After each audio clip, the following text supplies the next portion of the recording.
Hello, and welcome to my channel. My name is Lena, and yeah, I'm taking a little breather from YouTube because I'm doing other stuff, but I kind of get a bad sense of guilt of not maintaining my channel. So I thought that today I would turn on the camera, and then you can just look over the shoulder while I am painting this painting here.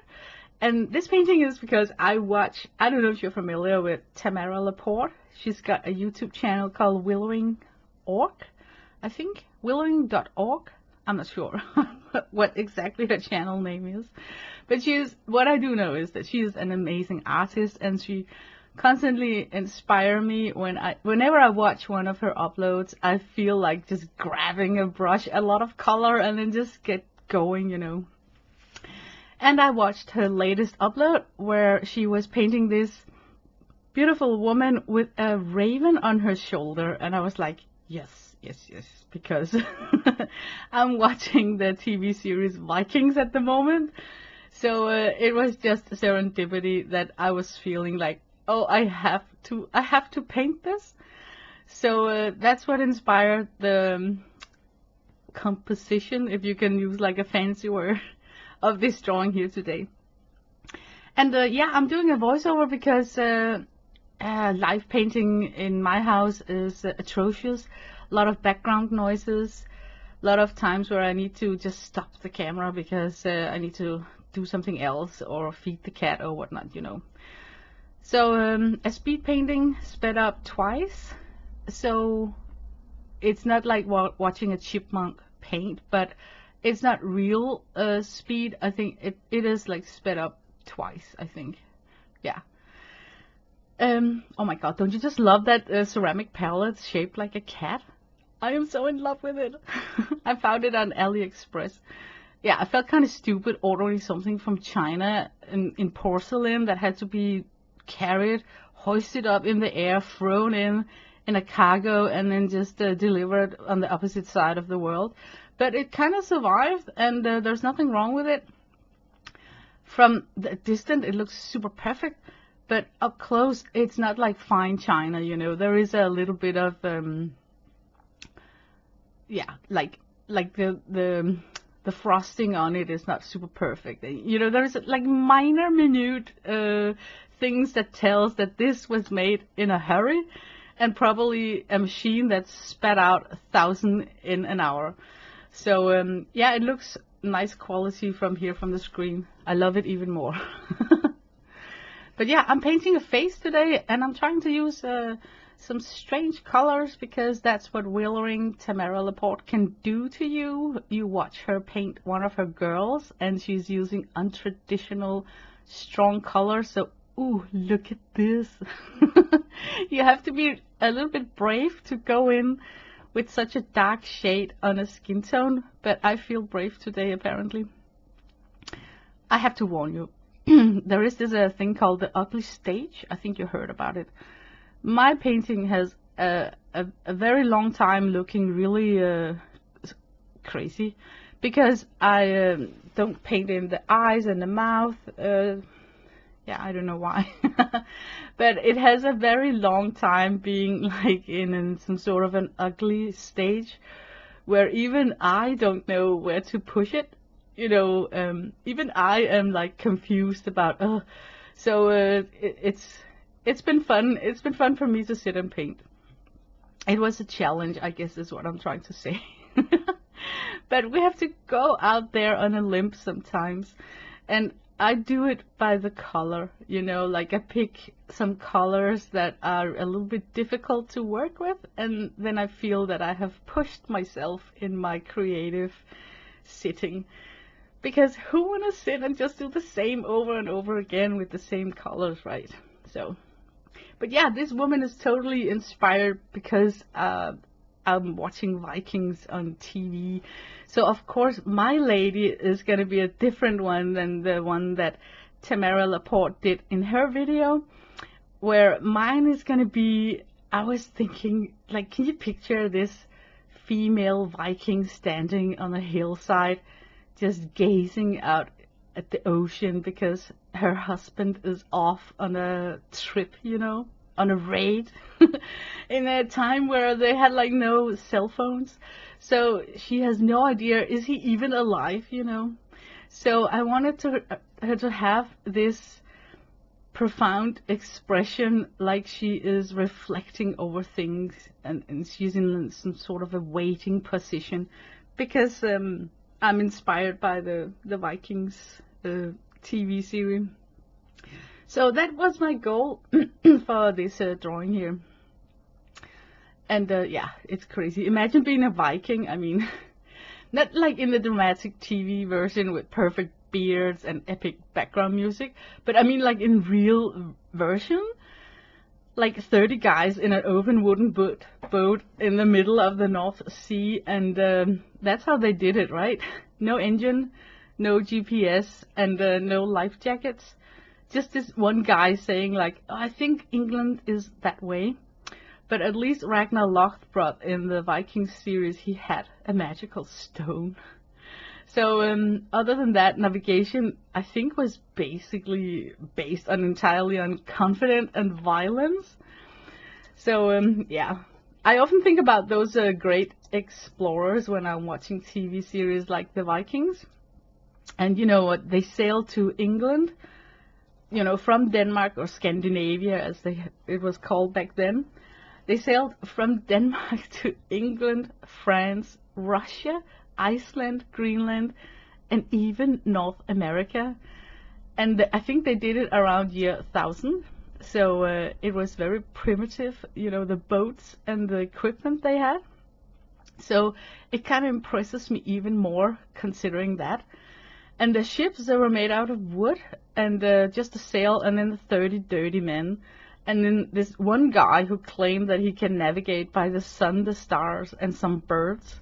So in a modern tourist way, if a modern tourist like saw that boat, they would say like, excuse me, where's the toilet? You know, just makes me think about stuff like that when I'm watching the TV series Vikings. Like, how would a daily day out at sea with 30 dirty men actually be, you know? Like no private areas to go do your business and things like that. So today people, they are crossing the Atlantic. I think they're using cruise ships, like super modern commodity ships, where they have like restaurants and cabaret shows, casinos, gyms, even swimming pools, private cabins, and makes you think that, okay, but Vikings had facilities too, right? They had like wind, rain, waves, more waves, and then a guy named Leif who snores so loud that it even wakes up the god Odin, right? But I kind of think about all the differences, and imagine the experience that you would have on a cruise ship. It would be like, welcome to your luxury Atlantic crossing. The buffet is open at 6 p.m. But on a Viking ship, it's like, welcome to your luxury North Sea crossing. If you fall on board, just good luck, you know. And did you know that most Vikings were not able to swim? Yeah, I know it sounds crazy, but it's true. There's also, I grew up in Greenland, where I think 80% of the people I knew back then, none of us could swim. So it's kind of ironic living on an island and not being able to swim. But the same with the Vikings, especially those who crossed the big oceans. If they fell overboard, they were kind of screwed, you know. But navigation was also super interesting. In the TV series Viking, they navigate with a rock and then some sort of a compass floating wood in a bucket of water. Because they didn't have like real compasses that steers with magnetism towards north. No, they navigated by the sun, the stars, and possibly something I think they call a sunstone. And I think it's basically a crystal that helps you find the sun by looking through the clouds. So in a day where there are like no sunshine, what is it called? In a day with overclouding clouds, and you cannot see the sun, you can look through that sunset stone and then see in what direction the sun is. So yeah, I just imagine this morning planning meeting. They wake up in the boat. So how are we gonna find America? And then one person says, well, I have a rock. And then another one is like, perfect, let's just cross the freaking Atlantic based on a rock. And then sorry, the Vikings, they having a focus on one particular Viking, very famous one. His name is called Ragnar Lothbrok. I think you heard about him. And according to the saga, his name is basically means Ragnar Hairy Breeches, which might be like the only warrior's nickname in the history that sounds like a laundry problem. Imagine in the battlefield, like, fear him, it's Ragnar. But what makes him so dangerous? Well, he's got extremely furry pants. So Ragnar, he was the guy with the hairy pants. And the story behind that, I think, is even better. The legend says that he wore tar-coated fur trousers to protect himself while killing a giant serpent. Yeah, that's the tale.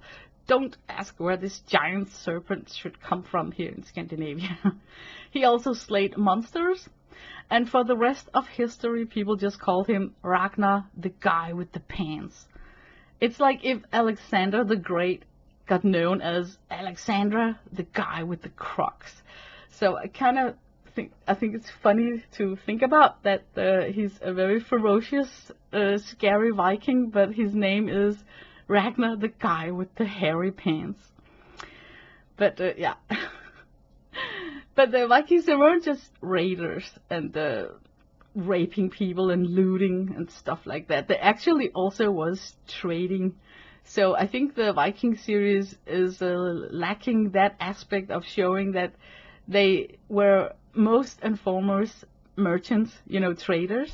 Not traitor, but they like trading stuff. So they sailed down the rivers in Eastern Europe, I think. I think back then it was called, wasn't it like Constantinople? I think it was. And some of them, looking so scary, even became elite bodyguards to the Byzantine Emperor. So I remember that you know, there was this unit called Bulgarian Guards. Have you heard about that? It's something I got from History Channel.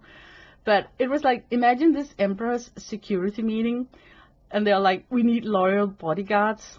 And then somebody says, well, we found this dude from, and I think he's from Scandinavia, and there is a bunch of them, and they're like, are they stable? And then the answer is, well, they drink a lot and solve problems with axes. Perfect.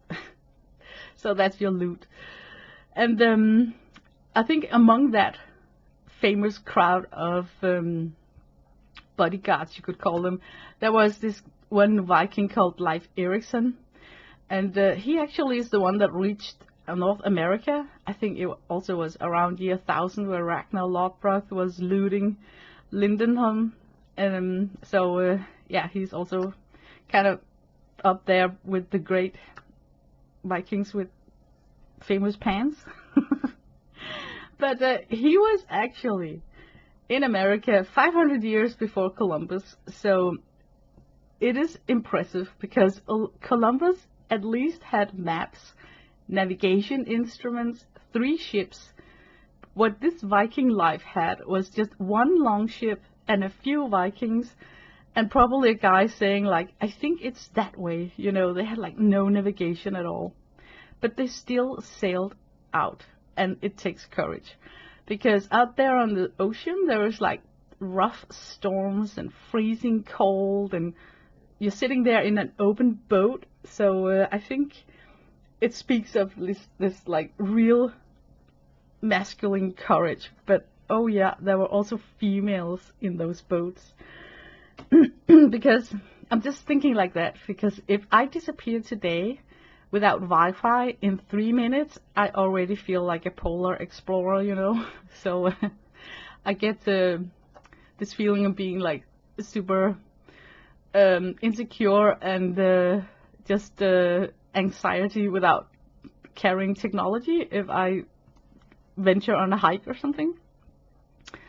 So the next time someone brags to me about crossing Atlantic on a cruise ship, I'm thinking, of course, well, that's cool, that's impressive, but you didn't cross the ocean in an open wooden boat with 40 smelly men, 2 goats, and a navigator who finds England by smelling his way.